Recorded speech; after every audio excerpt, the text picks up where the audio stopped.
Hi, I hope you're having a great day. Losing weight and gaining health. Well, we've been working on a couple of lifestyles previously. Let me do a quick recap. We started off with setting goals and then backing those goals with intentions. And then we started looking at different food aspects. We started looking at intermittent fasting. Today we're going to talk about a particular ingredient that you can add to your diet. Now, when you look at losing weight or when you look at gaining immunity or gaining your health, what you want to understand that the process is multifactorial. There is no magic exercise. There is no magic pill. There is no magic food that can do all of that for you. It's multifactorial. I say it's multifactorial because to gain weight or to lose weight or to gain your health, it took many things to make that incident occur. So if you've been gaining weight for a while, and if you really look at the cause of gaining weight, you'll find that it's multifactorial. It's not just the fact that you were eating cake every day or something like that. When you look at exercises, you'll see to build great bodies and to lose weight, there are multiple exercises that you need to do. So today, if you Google the best exercise for belly fat loss, it'll be squats. But you can keep on doing squats every single day and you will not lose that kind of weight because it's multifactorial. Different muscles have to be worked out. You need to have the right kind of nutrition supporting your workout. And more importantly, you need to have the right kind of recovery because most of your muscles, they grow when you're in your recovery phase, when you're in your rest phase. And most of the fat that you burn happens while you sleep, while you rest, not while you're working out. Well, today I want to talk about a plant and the fiber that's extracted from the plant. It grows all over our country and most of us use it, misuse it as a constipation aid. It's basically called isabgol, but it is called psyllium husk. Most of you will know about this fiber. It's a soluble fiber which comes directly from a plant. There's nothing added to it. It's a soluble fiber and it has a very mechanical process in the human body. It adds absolutely no nutrition in terms of vitamins and minerals to the body, but it moves very slowly through your body. It absorbs a lot of water and it forms the bulk of your stool. And that's why it is helpful when it comes to constipation. But there are so many people across the country who use psyllium husk as a laxative. And now that's bad because you're just masking what the root cause of your constipation could be. If you're constipated, you want to find out why you're constipated. Is it the kind of food that you're eating? Is it your water intake? Is it the medication that you're on? Are you leading a sedentary lifestyle? Just because you're constipated and you start taking something to help you ease the constipation, that's a bad thing without knowing the root cause, because after a while, people who are so used to psyllium husk, they can't do without it. After a while, their bowels lose the ability to function on their own, and that's a bad thing for you. Because remember, with a laxative, it's a good thing not to be constipated, but a laxative works with also flushing out the good stuff from your system. So number one, we understand that in acidic bodies today, it's extremely difficult to lose weight. Most acidic bodies are created because of lifestyle and many people who are constipated. It's simple science and simple logic. Waste is supposed to be passed out of our system. If we keep it in our system longer than it's required, it creates a lot of problems. One is acidity, two is estrogen gets backed into your liver, reactivated, and then you have this whole estrogen dominant cycle in your body. Mostly women go through this, and that's extremely dangerous for you. So again, psyllium husk adds to the amount of fiber that you consume. Most people do not even meet the required amount of fiber, which could be anywhere between 30 to 35 grams, depending on your size, your weight, and what you do. Most people don't even meet that. Now, if you have a normal balanced diet, you can definitely meet it. So when you have your fruits, you have your vegetables, you have your nuts, you have your grains, you have your lentils, and all of these things together, you should be able to get the right amount of fiber. But when we start doing these funny diets like low carb or ketogenic, which tells you not to eat fruits, which is a rich form of fiber, and then they try to supplement it, we end up having deficiencies. Yep, we lose weight, no doubt, but we also lose our health. And then eventually, once we stop these diets, we put all that weight back on again. Now, the beautiful thing about psyllium, which is this fiber, it cleans us. In our colons, a lot of us have dried up fecal matter that accumulates over the years.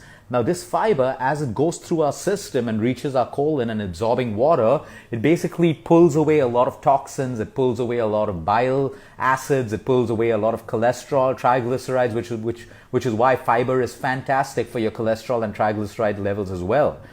Now, not only that, so one is it can help you when you're constipated, and having a complete evacuation is necessary for your health, for your weight, for your hair, for your skin, for everything. Just think about it. You take a dump today and you look in the pot. Now, if you're not taking a dump, just think all that stuff which is in the pot is in you. It's not coming out. It's creating a lot of problems, from headaches to migraines to everything. Now, psyllium husk can also be used when it comes to diarrhea, because in diarrhea we're passing out a lot of motions and salts and stuff like that. So what happens is with psyllium husk, it basically slows it down. It forms the bulk of your stool, so you can actually control your diarrhea when you take psyllium husk when you have diarrhea as well. Cholesterol, we just spoke about that as well. Now, how does it help you when it comes to your weight? I just said that there's no magic food or no magic pill when it comes to your weight. But when you consume psyllium husk, because of its ability to form the bulk of your stool, because of its ability to absorb water, it has the satiety component to it. So when you have this about 20 to 30 minutes to an hour before your meals, you end up feeling full for a longer period of time. Now, most people today eat mindlessly, they eat too fast without tasting their food, and we get hungry too often. Now, the beauty is when you're full for a longer period of time, in fact, when you eat a proper meal which has the right balance of carbohydrates, fats, and protein, you should only be feeling hungry 3.5 to 4.5 hours later. That's how long a proper vegetarian meal takes to digest. If you have non-veg, it should keep you full for almost 4.5 to 5 hours, because that's how long animal protein takes to digest. But we keep feeding ourselves and we have more acidity and more indigestion. So if you're struggling with that, you may want to try to have psyllium husk about an hour before your meal and see how it works for you. When it comes to diabetes and blood sugar levels, there are enough of studies showing you how psyllium husk before your meal can control the rise of your blood sugar levels, because it slows down everything. It slows down your digestion. It slows down the glycemic rise basically when you eat food. So you can actually see that when you take it about 15 to 20 minutes before your meal, it's going to slow it down completely. Now, we don't want to do psyllium husk after your meals because it has the potential to block the absorption of vitamins and minerals from the food that you're eating. Now, the recommended dosage could be anywhere from a teaspoon to a tablespoon to 2 tablespoons. You got to see what suits you. Are there any side effects? Very, very few people have reported rashes and stuff like that. But if you have colitis, if you have severe IBS, you may want to be very careful with this, because fiber is great for us, but for some people who have very delicate gut systems and gut and digestive systems, fiber can act as an irritant. So you want to be very, very slow when you add this in.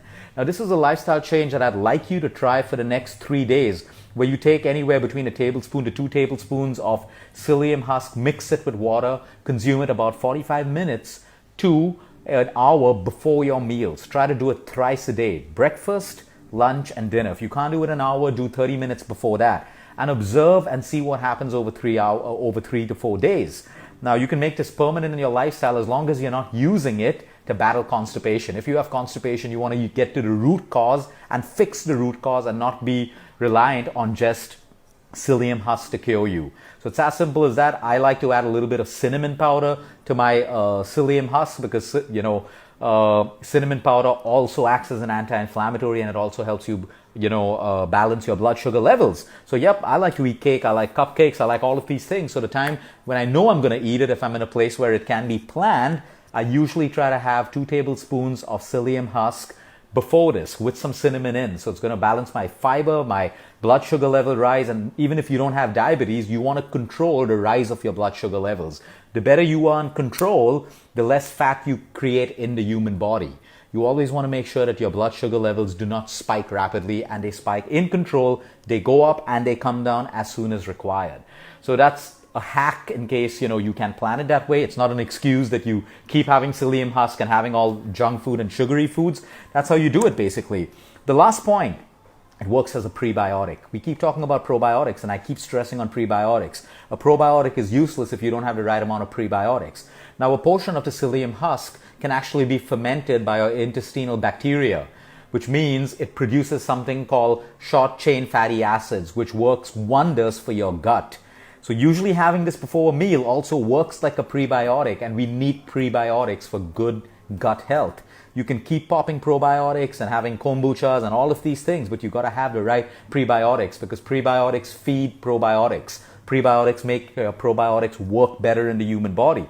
So something as simple as this, it's literally inexpensive. It costs very little money to get, I like using a brand called Organic India. You get it all over Amazon because, it is a plant after all, and we want to try to stay as organic as we can, as far as we can. So, you get like a whole box of psyllium husk. I advise people who travel a lot to also carry this with them, because you want to make sure, a lot of people who get jet lagged, their bowel systems change completely. So these are good things which have no side effects, literally no side effects, that can help you keep your bowel movement functioning the right way, as well as the added values of prebiotics, looking at your cholesterol and managing, how much you eat, basically.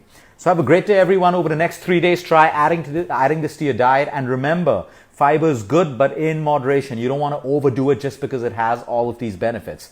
Have a great day, everyone. Until next time, eat smart, move more, sleep right, and breathe deep.